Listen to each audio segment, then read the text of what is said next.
My smile was broken once.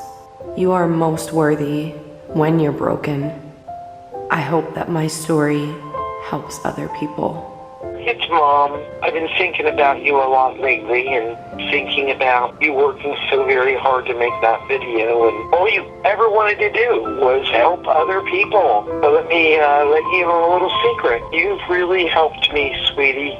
Let's do this. Welcome back, boobies. It's Lizzie, and today's video is going to be a lot different than all of my other videos. I wanted to tell this story because I think I'm ready, and it's something that I've been hinting at through other videos. I was sliced by the knife, went through tests and tubes, then decided to change my life and create a YouTube. I recently had a surgery, and on the surgery that I needed one of those seats that you put on top of your toilet.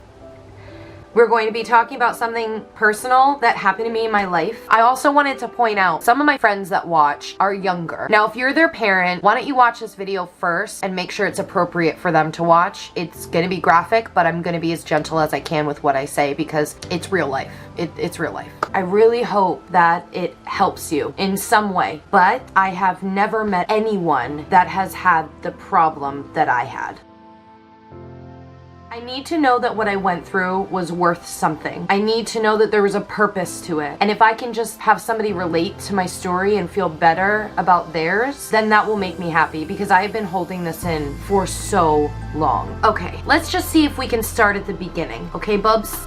Once upon a time, I had about 20 surgeries. How long did the whole thing last? Years. It lasted Years? 3.5, 4 years. All of that whole process All of that. was 3.5 years? 20 surgeries. 20 surgeries? Yeah. 20? Yeah. A lot of women face this problem when they have had a baby. When a woman is pregnant, sometimes they have what are called hemorrhoids.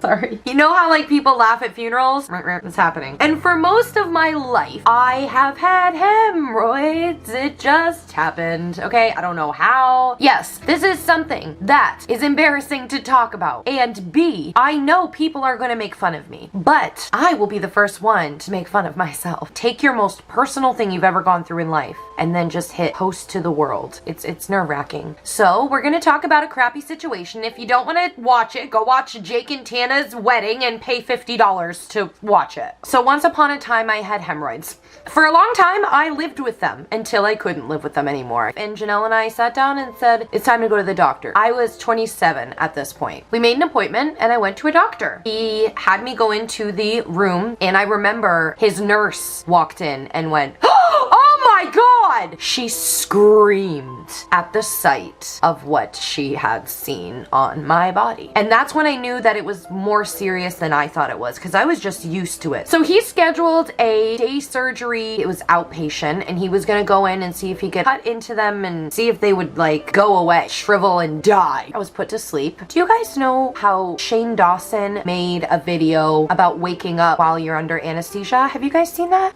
I woke up while I was under anesthesia. I was laying on my stomach. They didn't give me enough apparently and it was too painful, so my body woke up. All I remember was seeing people's shoes and I remember hearing him call out like a medicine and saying stab. I couldn't move, but my eyes were open and my brain was working. I could feel the pain that was happening. That was really, really scary. After the surgery, the doctor said it didn't work because your hemorrhoids are so bad. So I'd like you to go see a specialist. And at this point, I'm done. I don't want to wake up during the surgery again. Like, I'm good. I'm okay. Bye. But he really talked me into it. He said, I suggest you get a full hemorrhoidectomy. I don't know if I want to do it, but I'll give him the chance. I'll meet him. And he said, okay. But I want to tell you something very important and I need you to take it very seriously, Elizabeth. And I said, okay, doctor. He goes, your hemorrhoids are so bad that if you do go through with a hemorrhoidectomy, I need you to know that there is a possibility that your canal may collapse and close. That can't happen. Like, we were laughing about it in the car. So we go to this specialist. I'm gonna call him Dr. Bowtie because he had a bow tie on. He had that, like, I'm very worldly, but like I'm also cool. Like, I'm also hip because I'm like rocking a bow tie. So I felt comfortable with Dr. Bowtie. And he looked at my issue and he said, you absolutely 100%, I don't know why I'm clapping, need a hemorrhoidectomy. And a hemorrhoidectomy is when they cut it all out. He said, it will take probably a month for you to recover, but I see a full recovery for you and I see you being back to your normal life in no time. Before I left, I said, can I just for a second like run something by you? The previous doctor I went to said, if you do the surgery and you cut too deep, that my butthole could close. And he was like, no! He honestly was like, no, there's no way that can happen. We'll take good care of you. It's okay, little Elizabeth. Okay, so it's surgery day. We're ready. Nell's got her magazines. My mom's got her book. I'm like shooting the shit with the nurses. Hey girl, nice shoes. Like, I like your nurse shoes. Where can I get those? They put the mask on me and they say, okay, Elizabeth, time to go to Paradise Island. I was out. I said, I don't want to wake up this time. And he said, no. So he does the full-on hemorrhoidectomy. And I wake up after. And can I just raise your hand, you guys? If you've ever had a surgery and you wake up and you have to pee so bad. I can't believe I'm saying all of this. I do the Tom Hanks League of Their Own style pee. But after that, I felt in my like heart that something was wrong. Am I okay though? Am I really okay? I feel like something's wrong. This is where this gets really hard.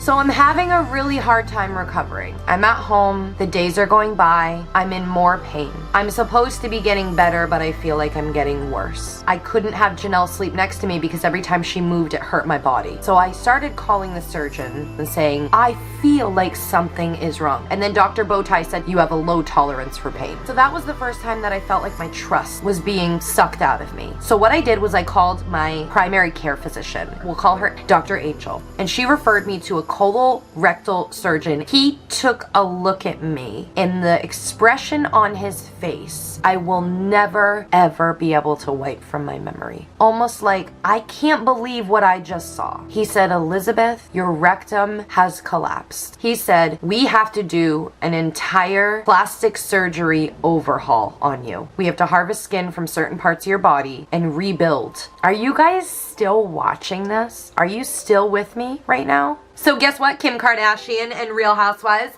You're not the only ones that had plastic surgery, so did I. So we scheduled the plastic surgery. Before that, I couldn't go number 2 because it closed. So how the hell are you supposed to go number 2? Had the surgery. He did a complete overhaul plastic surgery, double house flap. That's what it's called, on me, which is very, very rare. I just remember that surgery was really tough for me. I had just got done 2 surgeries where one I woke up and then the second one he cut too deep. And I'm scared that like, what if I'm not gonna wake up? Like, it's just my luck. This is gonna be my downfall. I'm gonna die because of ass. And when I woke up, I was in so much pain. I had 70 metal stitches. I couldn't move, I couldn't breathe, I couldn't talk, I couldn't be me. And that's when everything just started going downhill for me mentally. But with Janelle's help and with my mom's help, I tried to stay as positive as I could. I went home from that and we started the recovery process. Now, I was on a cocktail of pain medicine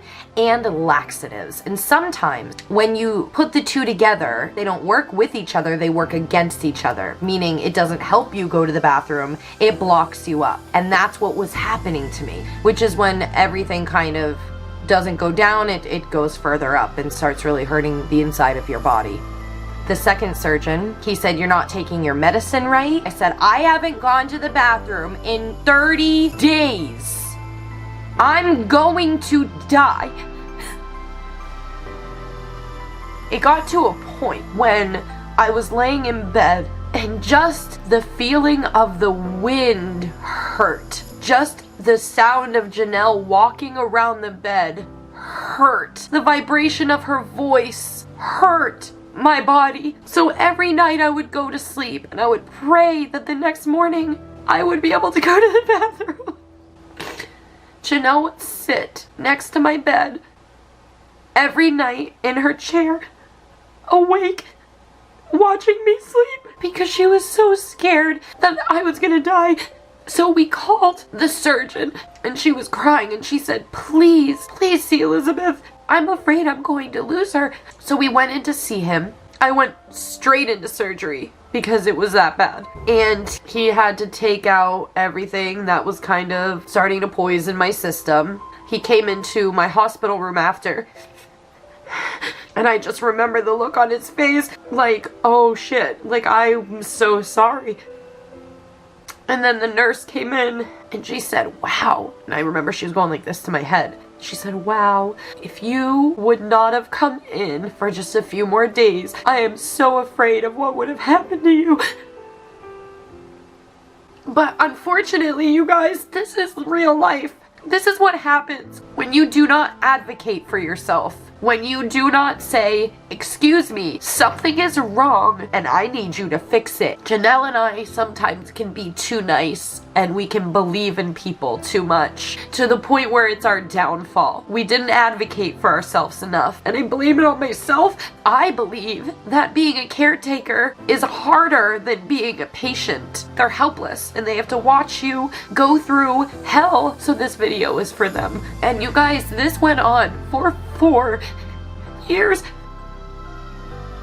because after he had cleaned me out and after the double house flap, it started to close again. My body was just so messed up. I had to get fissurectomies, sphincterotomies. God, I had to get Botox inside of my body. We went to New Hampshire and saw a specialist because he wanted to give me a bag. I was just about ready to have one of those and I said, I am only 28 years old. We need to keep working on something else. So they agreed to give me more time to see if I could fix my body because health and diet and fiber and dilating yourself, physical therapy, rehab can sometimes work. So we took that route instead. I think that the worst thing about being sick was the dark place that I found myself in. When you meet someone that you want to live forever with, you don't plan on getting 20 surgeries, but I couldn't have picked a better person and a better partner for my life other than Janelle. Janelle gave me everything during this, and I just want to let her know how thankful I am of her. She was the light in all of the darkness. She bathed me, she dressed me. She made all the phone calls, she made all the appointments, she held me, she fed me, she cried with me, and that is what is so beautiful about life, is the connection between people, whether it be your partner or your mom or your daughter. Helping people is what I want to do. Making people smile is my biggest joy in life. It is. And I know that this video isn't a video that's gonna make you laugh. I hope it will make you see that through the darkness, in this mysterious place that I found myself in for 4 years, I found my bravery and I found my courage and I found me. When you're broken is when you are most worthy. So make fun of me and my issue that I had. Call me an asshole, or lack thereof one. With that being said, thank you for watching this video. I really appreciate that you've stuck with me, and I really appreciate that I feel like you're always gonna be here, so I love you for that. And if anybody is ever feeling beneath themselves and not worthy and start having thoughts of not wanting to be on this earth anymore, I've posted the link below for help. Subscribe, like, comment, and dislike if that's what your heart desires in Boubies. I will see you on the next go around of this beautiful life. I love you so much. We did it, Charlie.